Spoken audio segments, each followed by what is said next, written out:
দক্ষিণ কোরিয়ায় ভয়াবহ দাবানলের মৃতের সংখ্যা বেড়ে দাঁড়িয়েছে 18 জনে। বুধবার দেশটির বেশ কয়েকটি কাউন্টিতে দাবানল ছড়িয়ে পড়েছে। পুড়ে গেছে বনভূমির পাশাপাশি ফসলি জমি। দাবানলে সবচেয়ে বেশি ক্ষতিগ্রস্ত হয়েছে উইহিয়ং কাউন্টি। নিরাপত্তা বিষয়ক মন্ত্রণালয় জানিয়েছে, বুধবার সকাল পর্যন্ত সেখানে প্রাণ গেছে 14 জনের।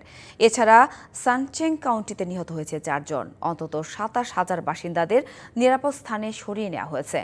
বন্ধ ঘোষণা করা হয়েছে শিক্ষা প্রতিষ্ঠান।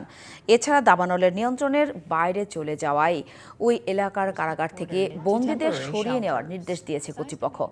এখন পর্যন্ত উইহিয়ংয়ের 68% এলাকা আগুনে পুড়ে গেছে। শুষ্ক আবহাওয়ায় ও বাতাসের কারণে দাবানল দ্রুত ছড়িয়ে পড়ছে।